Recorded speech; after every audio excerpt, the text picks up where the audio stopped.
வணக்கம். என் பெயர் வர்ஷித் ராகவ். நான் நிலை 3இல் நான் படிக்கிறேன். நான் சுற்றுச்சூழல் பாதுகாப்போம் என்னும் தலைப்பில் நான் பேச போகிறேன். சுற்றுச்சூழல் என்பது காடுகள், மலைகள், ஆறுகள், கடல்கள் போன்ற இயற்கை பரப்புகளை குறிக்கும். நோயற்ற வாழ்வே குறைவற்ற செல்வம் என்பது பழமொழி ஆகும். சுற்றுச்சூழல் தூய்மையாக இருந்தால்தான் நாம் ஆரோக்கியமாக வாழ முடியும். நம்மை சுற்றியுள்ள சுற்றுச்சூழல் நில, நீர், காற்று, ஒளி போன்ற அனைத்தும் மாசடைந்து வருகின்றன. அது எவ்வாறு பாதிக்கப்படுகிறது என்பதையும் அதை எப்படி பாதுகாப்பது என்பதையும் இங்கே பார்ப்போம். நிலமாசு என்பது தொழிற்சாலை கழிவுகள் நிலத்தில் கலப்பதாலும் மற்றும் ரசாயன பொருட்கள் நிலத்தில் கலப்பதாலும் மாசடைகிறது. நீர் மாசு என்பது குளம், குட்டை, ஏரி போன்ற நீர்நிலைகளில் குப்பைகளை வீசுவதன் மூலம் மற்றும் தொழிற்சாலை கழிவுகள் நீரில் கலப்பதாலும் மாசடைகிறது. காற்று மாசு என்பது தொழிற்சாலை மற்றும் வாகனங்கள் இருந்து வரும் புகையினால் காற்று மாசடைகிறது. பிளாஸ்டிக் பொருட்கள் எரிப்பதாலும் காற்று மாசடைகிறது. ஒலி மாசு என்பது சாலைகளில் வாகனங்கள் எழுப்பும் ஒலியும் ஒலிபெருக்கி மற்றும் வானொலி மூலம் வரும் ஒலியும் மனிதர்களை பாதிக்கிறது. இவ்வாறு ஏற்படுகின்ற மாசை தடுப்பதற்கு மாணவர்களாகிய நாம் சுற்றுச்சூழலின் முக்கியத்துவத்தை பற்றி மக்களுக்கு விழிப்புணர்வை ஏற்படுத்த வேண்டும். நம் வீடு மற்றும் சுற்றுப்புறத்தை தூய்மையாக வைத்துக் கொள்ள வேண்டும். நாம் முடிந்தவரை மரங்கள் நட வேண்டும். குப்பை தொட்டிகளில் குப்பைகளை கொத்துமாறு மக்களுக்கு அறிவுறுத்த வேண்டும். குப்பை மற்றும் பிளாஸ்டிக் பொருட்கள் எரிக்கக்கூடாது. மரம் நடுவோம், மழை பெறுவோம், மாசு இல்லாத சுற்றுச்சூழலை உருவாக்குவோம். நன்றி, வணக்கம்.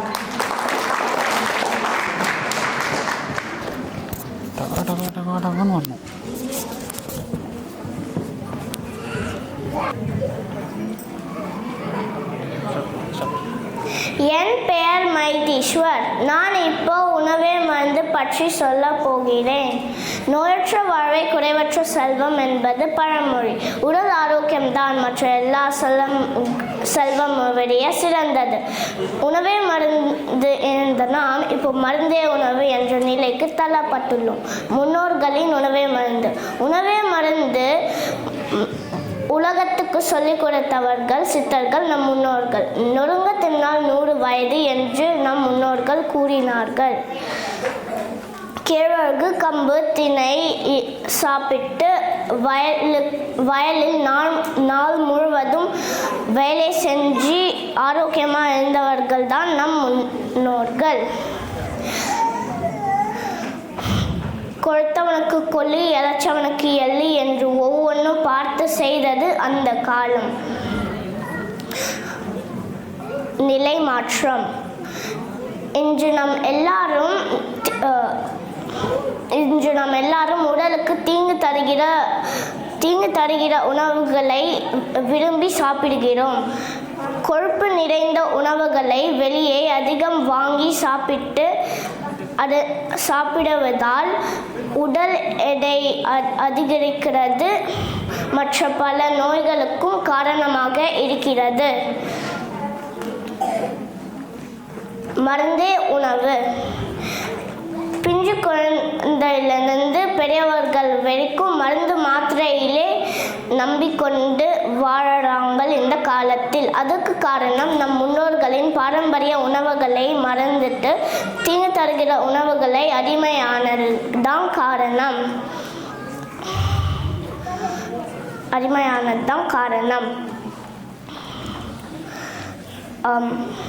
புற்றுநோய், மன அழுத்தம் போன்ற பல நோய்களுக்கு காரணம் நம் உணவு பழக்கம்தான்.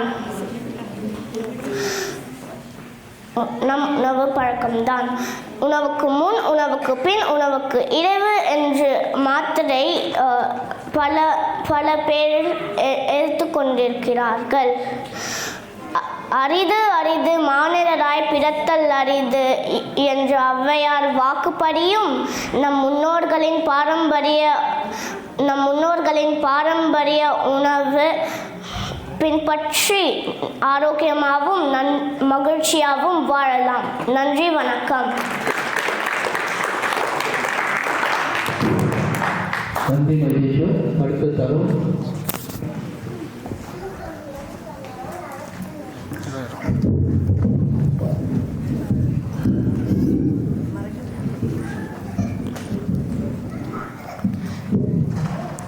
வணக்கம். என் பெயர் தருண் ராகவ். நான் நிலை 3 படிக்கிறேன். அந்த காலத்தில் உணவே மருந்து, இந்த காலத்தில் மருந்தே உணவு. உணவிற்கு முன் உணவிற்கு பின் எப்பவும் மருந்து. ஆமாம், நான் உணவே மருந்து என்ற தலைப்பில் தான் பேச போகிறேன்.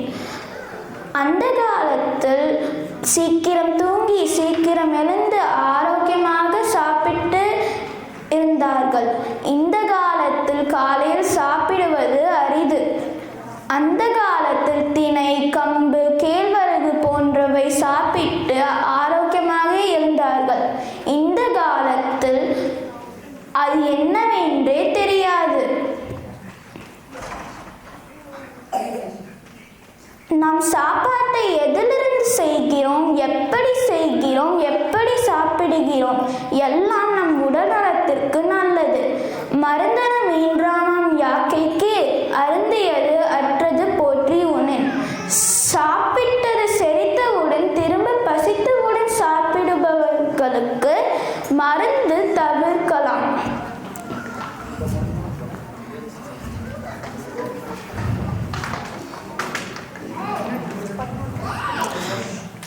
நம் தமிழ் சாப்பாட்டில் இருக்கும் எல்லா சாப்பாட்டிலும் மருத்துவ குணம் உள்ளது. மஞ்சள், தேங்காய், கருவேப்பிலை போன்றவை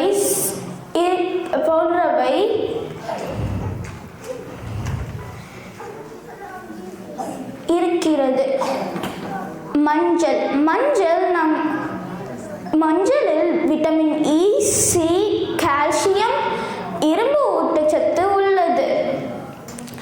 அதனால் நம் அம்மாக்கள் நம் சாப்பாட்டில் தினமும் மஞ்சள் சேர்க்கிறார்கள். இந்த பொருள் இல்லாத சாப்பாடே இல்லை. அதுதான் கருவேப்பிலை. கருவேப்பிலை நம் முடியை கரு என்று வளர்க்க உதவும். இதில் கால்சியம், இரும்பு ஊட்டச்சத்து உள்ளது. அடுத்தது உளுந்து. உளுந்து நம் எலும்பிற்கு நல்லது. இதிலிருந்து ஒரு வெல்லம் போட்டு ஒரு கஞ்சி செய்வோம். அதில் இனிப்பாக சுவையாக இருக்கும். அடுத்தது ரசம். ரசத்தில் மிளகு, புளி, கருவேப்பிலை, சீரகம் இருக்கிறது. இது எல்லாம் நமக்கு வரும் சளி, இருமலை தவிர்க்கலாம்.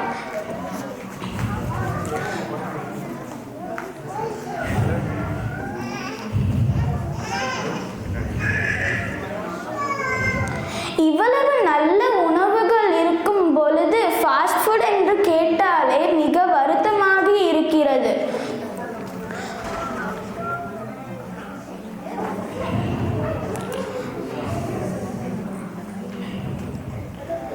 நோயற்ற வாழ்வே குறையற்ற செல்வம்.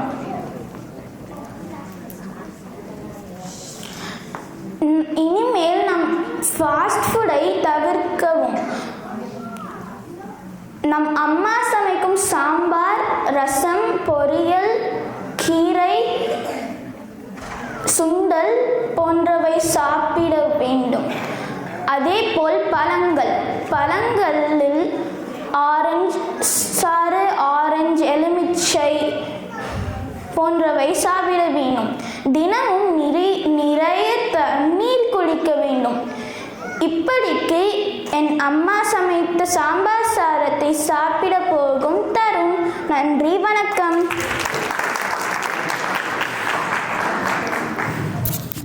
நன்றி தருண். அடுத்து வருவோர் பிரணவ் அவர்கள். வணக்கம், என் பெயர் பிரணவ்.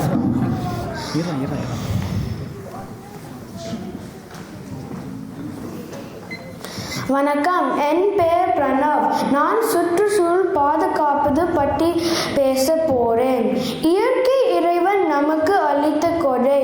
மனித வாழ்க்கையின் அடிப்படை தேவைகள் இயற்கையிலிருந்துதான் வருகிறது. முதலில் உணவு. நாம் சாப்பிடும் எல்லா பொருட்களே பூமியிலே இருந்து வருகிறது. அடுத்து உடை செய்ய தேவையான நூல் பஞ்சு செடியில் இருந்துதான் வருகிறது. இறுதியாக உறைவிடம். நாம் தங்கும் வீடுகள் கட்ட தேவையான மரங்கள், கற்கள் மற்றும் இரும்பு போன்ற கனிமங்களே இயற்கையில் இருந்துதான் வருகிறது. இந்த அளவிற்கும் உதவி செய்யும் இயற்கையும் சுற்றுச்சூழலும் பாதுகாப்பது எவ்வளவு முக்கியமானது ஆகும். குறிப்பாக தமிழ் சமூகம் இயற்கையோடு வாழ்ந்த சமூகம். நம் முன்னோர் குறிஞ்சி, முல்லை, மருதம், நெய்தல் மற்றும் பாலை என்ற 5 திணைகளே காடு, மலை, கடல் மற்றும் நிலத்தை வைத்து உருவாக்கி வாழ்ந்து வந்தனர். ஆனால் நாம் சரியான முறையில் காப்பாற்றாமல் அழித்து வருகிறோம். இதையும் தாண்டி பஞ்ச பூதங்கள் என இயற்கையை தெய்வமாக வழிபட்ட வாழ்க்கை தமிழர் உடையது. முதலில் காற்று. இயற்கை நம்முடன் முதல் பேசும் மொழி காற்று. இந்த உலகில் நாம் பிறந்தது முதல் இறுதி வரை நம்முடன் வரும் காற்றை நாமே மாசுபடுகிறோம். தனிப்பட்ட மனித பயன்படுத்தின வண்டிகளை மற்றும் பல விதவிதமான தொழிற்சாலையில் இருந்து வரும் புகையும் காற்று மாசுபடுகிறது. அடுத்து நிலம். நாம் நிலத்தில் ரசாயன உரங்களை தொடர்ச்சியாக பயன்படுத்தியும் நிலத்தில் மக்காத குப்பையும் கொட்டியும் நிலத்தை மாசுபடுகிறோம். மழை மற்றும் நல்ல காற்று அடிப்படை மரங்கள்.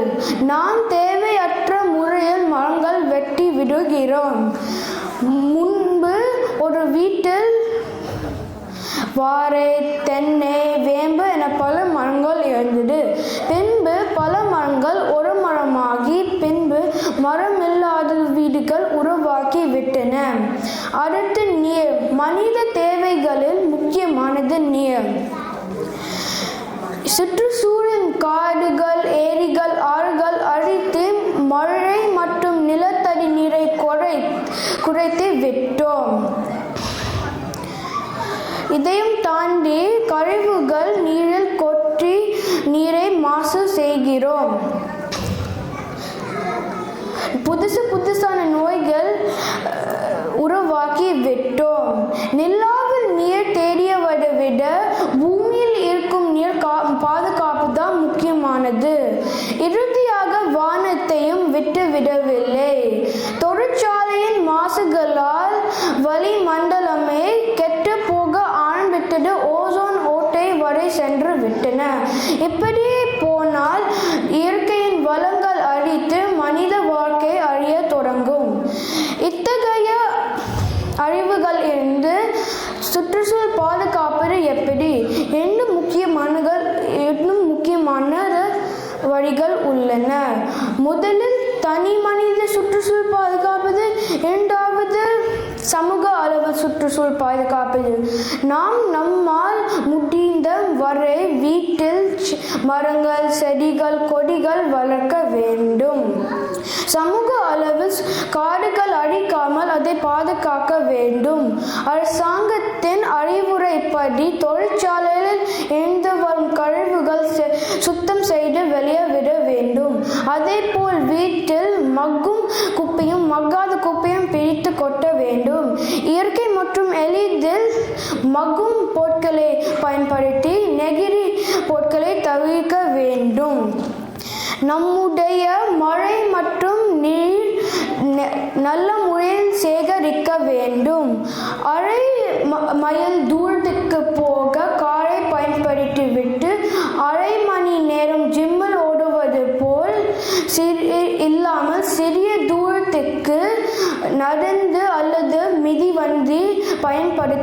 போகலாம். இது காற்று மாசுபடுவதை குறைக்கும். நாம் உணவில் இயற்கை உணவுகள் பயன்படுத்தி அதன் உற்பத்தி அதிகமாகி ரசாயன உரங்களை தேவை குறையும். கடைசியாக நோயற்ற வாழ்வே குறைவற்ற செல்வம். நாம் சுற்றுச்சூழல் நல்ல முறையில் காப்பாற்றி வந்தால் நாமும் நோய் இல்லாமல் வாழலாம். மணிநீரும் மண்ணும் மலையும் அணிநீர் காடும் உடையது அரண் என திருவள்ளுவர் கூறுவது போல் நல்ல நீரும் பரந்து காடும் நிலையும் உயரமான மலையும் அடர்ந்த காடுகளும் நம்முடன் மிக பெரிய அரண். அதை பாதுகாப்பது நம்முடன் கடமை. நன்றி.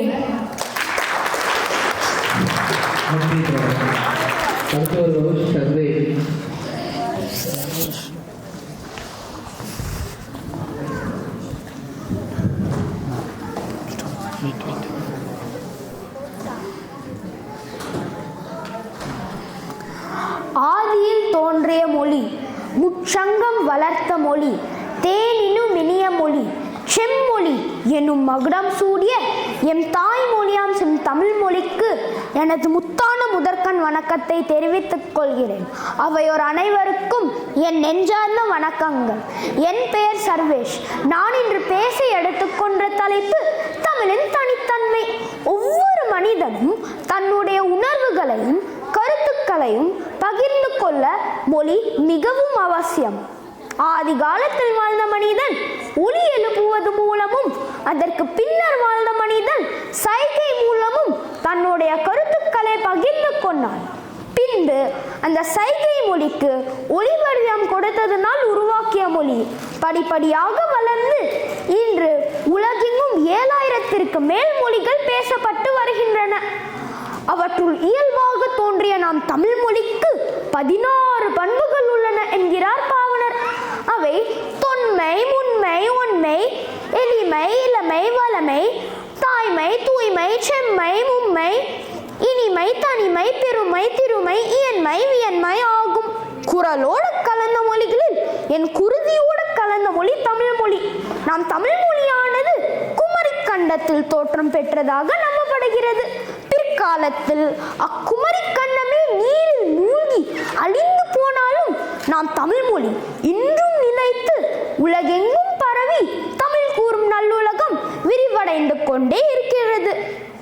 உலகின் பழம்பெரும் மொழிகளான எந்த ஒரு மொழியுமே செம்மொழி கூறிய 11 தகுதிகள் முழுவதாக இல்லை.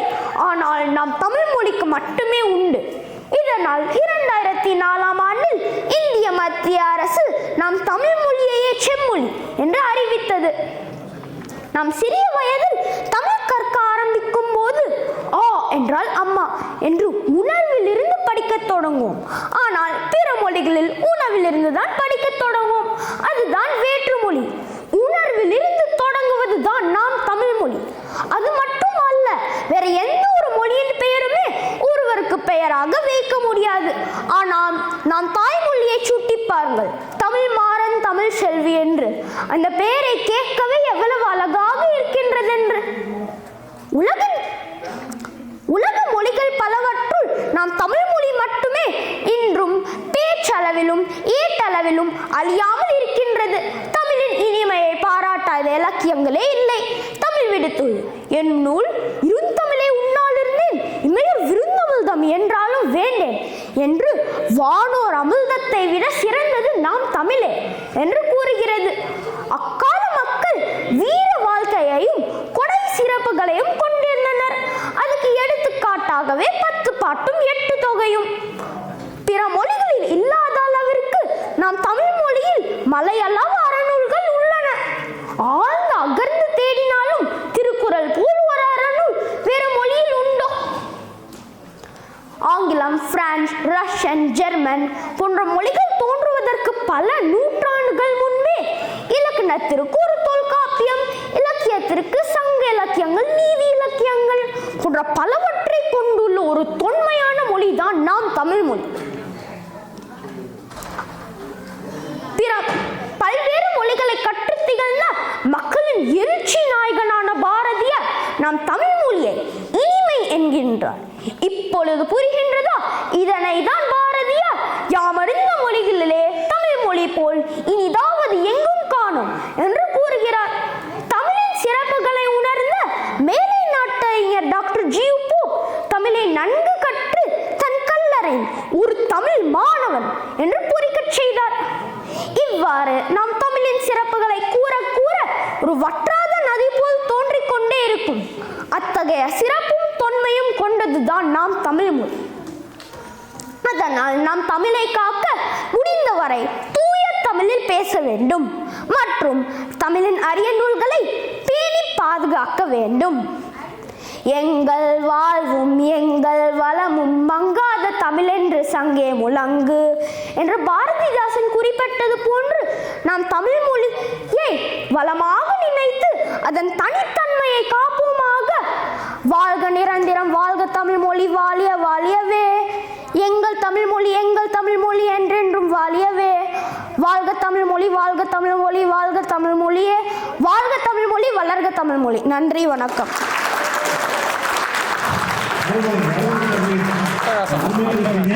அடுத்ததா இந்த பசங்க எல்லாமே செல்லுள்ள இருக்காங்க. வர்ஷித் ராகவ் அருண் செல்வம் தவிர வர்ஷித் ராகவ் அருண் செல்வம் வந்து பரிசு வந்து நம்ம நான் டீச்சிங் வாலண்டியர் கமிட்டி சங்கர் அவர்கள் வழங்குவார்.